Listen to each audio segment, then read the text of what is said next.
વલ્લભાધીશ કી જય. વ્રજ વિહાર,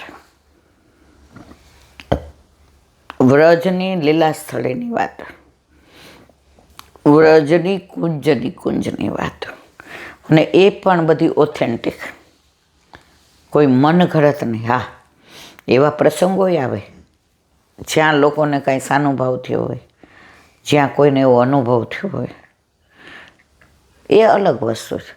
પણ આ વ્રજ વિહાર જેણે લખ્યું છે, નવનીત પ્રિય શાસ્ત્રી એન્જિનિયર હતા અને ઓથેન્ટિક સિવાય કશું લખ્યું નથી. એમનું ભાગવત બી એટલું સુંદર છે, શૃંગારાત્મક. એમનું પુષ્ટિપુલિન છે, એમાં તો બધું જ છે, 16 ગ્રંથથી માંડીને ગોપી ગીતથી માંડીને બધાએ વસાવા જેવું છે. 20 વર્ષ પહેલાં એક વૈષ્ણવે મનોરથ કર્યો હતો કે જેને જોઈએ ફ્રી ઓફ ચાર્જ લઈ જાઓ. આપણને તો ખબર નહોતી, આપણે જોબ કરતા હતા એટલે, પણ જે બધા લઈ આવ્યા હતા મને વાંચવાઈ દીધું હતું. અંદર વર્ણન છે કાંઈ, બધું ઓથેન્ટિક ગ્રંથના આધાર પર. હવે કાલે આપણે મુખારવિંદની લીલાનું અનુસંધાન કર્યું. જો આ બધામાં તો એટલું બધું કહેવું હોય કહેવાય, પણ એમણે સાગરને ગાગરમાં ભરવો છે, એટલે બધી લીલા અનુસંધાન પ્રમાણે. હવે સામે સુંદર શિલા ગણે, એ બેઠકજી વલ્લભના સુંદર શિલાના. અહીંયા વલ્લભે બિરાજીને 7 દિવસ પારાયણ કર્યું હતું અને 1.25 શેર સખડી ઠાકોરજીના અહીં અન્નકૂટ ઓરોગાવેલો. એકવાર વલ્લભ દમલાજીના ગોદમાં બિરાજતા હતા, ત્યાં રૂમઝૂમ કરતા ઠાકોરજી ગિરાજી ઉપરથી ઉતરી અને પધાર્યા. વલ્લભ કોની ગોદમાં હતા? દમલાજીની. અને એટલા શાંતિથી પોઢેલા હતા તો દમલાજી હાથ આમ કરી દીધો, પ્રભુ આવતા નહીં હો, મારો વલ્લભ જાગી જશે. ઠાકોરજી ત્યાં ઠાડા રહ્યા, મંદ મંદ મુસ્કાતા હતા. વલ્લભના નેત્રો ખુલ્યા. એ મારા નાથ, મારા પ્રભુ, પધારો પધારો. ત્યાં કેમ ઠાડા છો? આ તમારા દમલાઈ રોક્યો એટલે ન આવી શકું. દમલા તું એસો ક્यों કયો? દાન બળો કે દાતા? દાન ઠાકોરજી છે, પણ દાતા મારો વલ્લભ છે. તો દાન ઊભું છે, પણ દાતા અહીંયા છે મારા ગોદમાં. વલ્લભે અમને કહ્યું કે આપ શ્રીજી બાવા છો, એટલે અમે કહીએ છીએ આપ શ્રીજી બાવા છો. આપને ઓળખાવાવાળા મારો વલ્લભ છે. તો મારા વલ્લભ પોઈડા હોય તો હું આપણે રોકી જ દઉં ને. વલ્લભ બરજા દમલાજી ઉપર. એસો ક્यों કયો? શ્રીજી બાવા કે એણે એની ફરજ નિભાવી છો વલ્લભ, એને કાંઈ ન કહેતા. તો એને 10 જન્મનો વિરહ થયો, 10 જન્મ લેવા પડ્યા. અને એવું કહેવાય છે આજની તારીખમાં આપણે બધા દમલાના વંશ છીએ, તો જ આપણામાં આવો ભાવ આવે, આપણને ઠાકોરજી પધરાવવાનું મન થાય. જે વચનાવ્રતમાં સરસ કીધું. આ 2 લીલા છે. વલ્લભે પેલી પરિક્રમા કરી ગોકુળમાં, ત્યારે ગોવિંદ ઘાટ ઉપર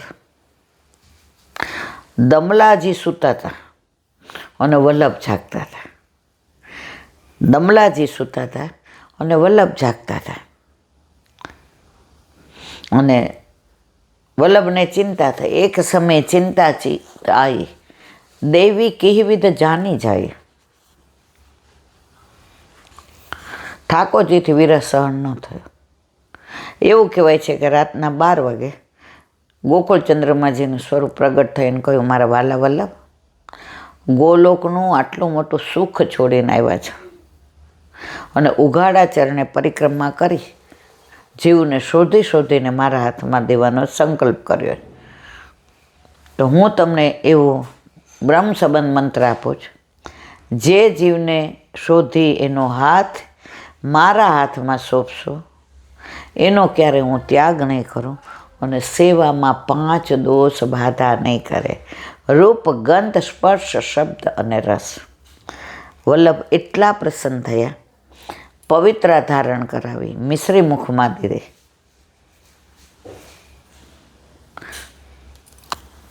અને રાજી રાજીને રેડ થઈ ગયા. તો ત્યાં દમલાજી સૂતા હતા. દમલાને પૂછ્યું, દમલા તોને કુછ સુન્યો? આપણે હોય તો કંઈક મેં બધું જોઈ લીધું, મને ઠાકોરજીને દર્શન થયા. હા, આ તો દમલાજી હતા. શૂન્યો સહી પર સમજો નાય. ત્યારે વલ્લભે એને સિદ્ધાંત રહસ્યનો ગ્રંથ સમજાવ્યો. ત્યારે પુષ્ટિમાર્ગ સૂતો હતો, વલ્લભે જગાવ્યો. હવે પુષ્ટિમાર્ગ બરાબર નીખરો, પલ્લવિત થયો. અને પછી અહીંયા સુંદર શિલાએ આરામથી ને ઠાકોરજી એટલે કે વલ્લભ પોઢ્યા હતા દમલાની ગોદમાં, અને દમલાજી જાગતા હતા. કારણ હવે પુષ્ટિમાર્ગ પલ્લવિત થઈ ગયો હતો. અને ઠાકોરજી શ્રીજી બાવા પધાર્યા. પૂછ્યું, મારા વાલા કાં પધાર્યા? એ કે ગાય જોઈ છે. તો બધા સદુ પાંડેને કેવા માંડ્યા. એ કે અમે લઈ આવ્યા. વલ્લભ કે ના, મારી પાસે માગી છે. હાથમાં ઓલી સંધ્યાવદન કરે એની પવિત્રી હતી. એ કે આ વેચીને લઈ આવો. અને ગાય આવી. ત્યારથી ગૌશાળા જુઓ તમે. તો આ લીલા સામે સુંદર શિલા પર વલ્લભના બેઠકજી બિરાજે છે. મેં ઘણા વૈષ્ણવ એવા જોયા, ગિરિરાજજીના મુખારવિંદ આવે ને તો પેલા મુખારવિંદના દર્શન ન કરે, ત્યાં ચરણ સ્પર્શ ન કરે, પેલા વલ્લભ પાસે જાય, દંડવત કરે, દૂર ઊભા રહીને વલ્લભની દ્રષ્ટિ આપણા ઉપર પડે એમ સર્વોત્તમ સ્તોત્ર કરે ને વલ્લભને કહે, આપ કૃપા કરશો તો મને ચરણ સ્પર્શ થશે. આપના વશમાં શ્રીજી બાવા છે, તો આપની કૃપા હશે તો મને ચરણ સ્પર્શ થશે થશે ને થશે. પછી પરિક્રમા કરીને પછી જાય ત્યાં.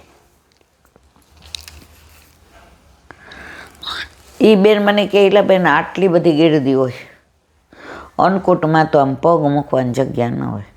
ઘણીવાર સાંજે કે દર્શન બંધ થાય ને 3:30 શ્રીંગારની, તો આમ બધાય દોડા દોડીને માથે પડતા હોય.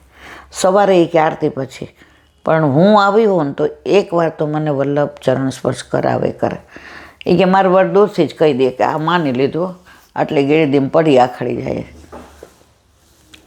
તો હું વલ્લભને કહું, મને કરાવશો મારા વાલા? વલ્લભ મને એવી કરાવે કે હાથ પકડીને ચરણ સ્પર્શ કરાવે, દંડવત કરાવે. જેનો જેવો ભાવ. એ કે એકવાર કોરોનામાં આવ્યા એટલે થોડી છૂટ હતી, તો કોઈને ચરણ સ્પર્શ ન કરવા દે, કારણ કે એકબીજાનું ઓલું થાય ને. તો કે હું ગઈ ને કોઈનું ધ્યાન નહોતું ને ચરણ સ્પર્શ કરી લીધા. પછી મને ઓલા ધમકાવી, ભલે ને ધમકાવી, ચરણ સ્પર્શ તો થઈ ગયા. એનું કારણ વલ્લભની કૃપાનું ફળ.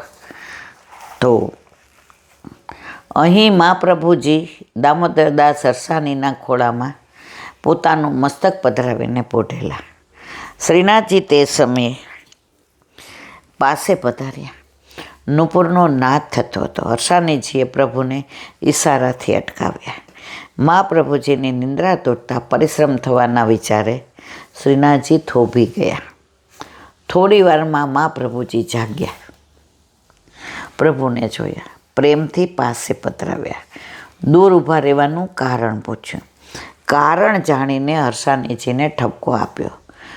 પ્રભુએ સેવકોનો પક્ષ લીધો. જુઓ, સેવકનો તો આ ધર્મ છે. હરસાણીજીએ વિનંતી કરી, દાન મોટું કે દાતા? પ્રભુ તો દાન છે, દાતા તો શ્રી મહાપ્રભુજી છે. દાતા દે તો દાન મળે.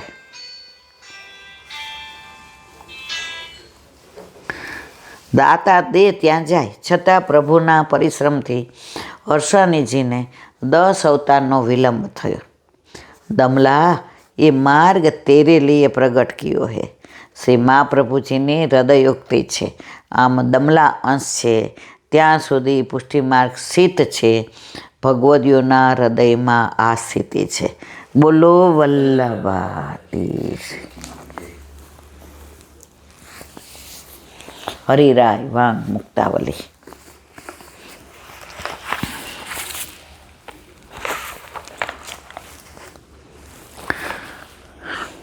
પત્ર પ્રભુ કૃતો નય ગુણ દોષ વિચારણમ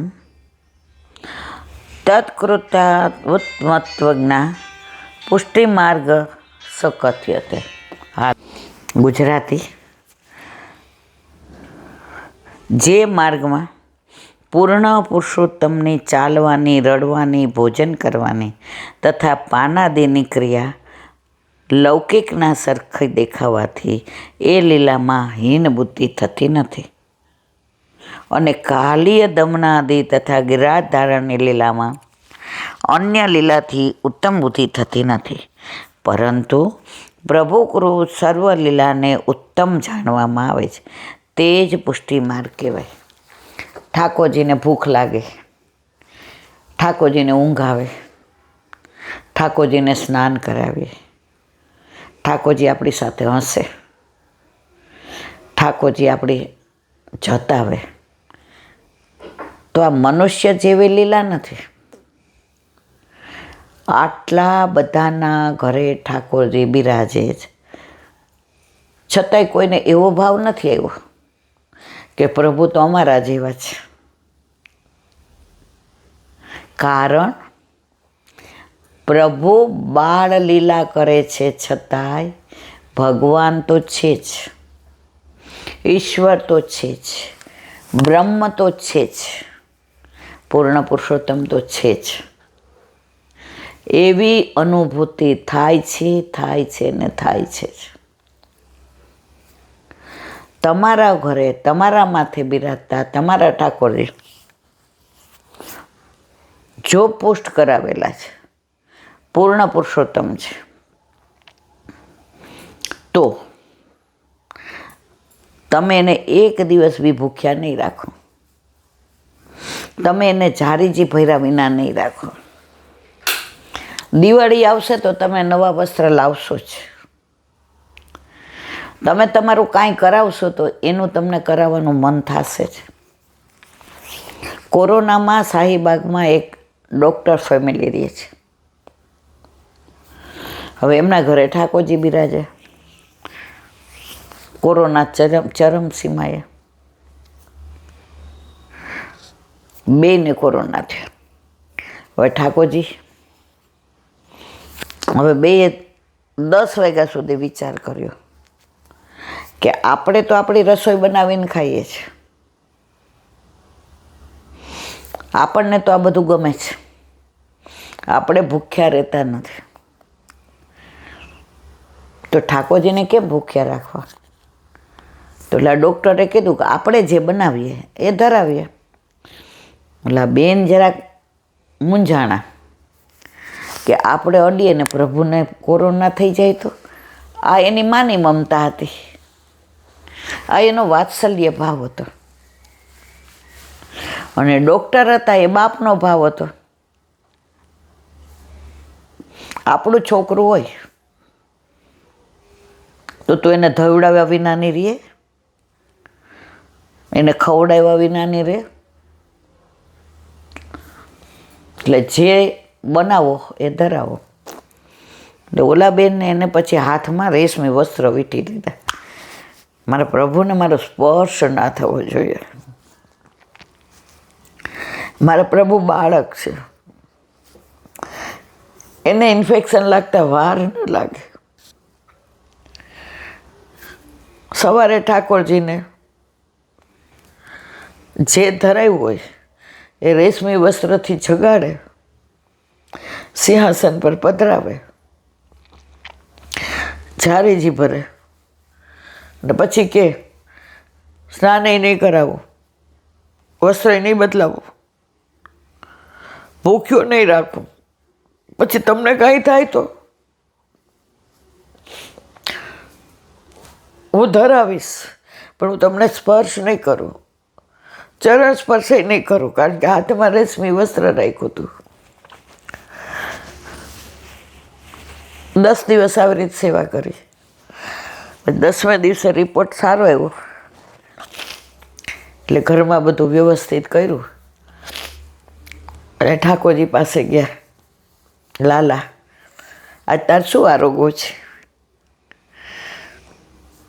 ને પછી કૈલાબેન એમની પ્રસન્નતા જોઈને ત્યારે મને એમ થયું, એ 9 દિવસ મને એવું થતું હતું કે હું કાંઈક ખોટું નથી કરતી ને, આજે મારા પ્રભુને કોરોના નહીં લાગી જાય ને. એ સાક્ષાત માનતા હતા, મૂર્તિ માનતા હતા, એને તો કાંઈ અસર જ નથી. જુઓ એ કરે કે ન કરે. કાલે એક બેન મને કહે, ઘણા વખતથી હું બહુ ભાવથી સેવા કરું છું, મને મારા ઠાકોરજીને બહુ ભાવ છે, મને ચીકી ધરાવવાનું મન થયું છે. મેં કીધું ધરાવો. તમે મને આવું કેમ પૂછો છો? ઠાકોરજી મારા મનમાં તરત આમ સ્ટ્રાઇક કર્યો. તમારે પૂછતાવેલા છે? મને કે ના, એટલે તો પૂછો જ. મેં તો ચિત્રજિંદામાં જે ધરાવો એ ધરાવો, આ તો રમકડા છે, ઢીંગલી પોતિયા રમીએ એમ તમારે રમો, આમાં મને કાંઈ પૂછવાનું જ ન હોય. તો મને કેમ આવો જવાબ આપો છો? મેં તો મારા વાલા, જ્યાં સુધી પુષ્ટ ન કરાવું ને ત્યાં સુધી અંદર પુષ્ટિ પુરુષોત્તમનો આવિર્ભાવ ના આવે. વલ્લભની દ્રષ્ટિ પડે ને તોય પુષ્ટ થઈ જાય. મથુરાની બજારમાં વલ્લભ પધારતા હતા અને કંસારાને ત્યાં બધા સ્વરૂપ હતા. વલ્લભની ખાલી દ્રષ્ટિ પડી, બધા પાછળ આવવા માંડ્યા.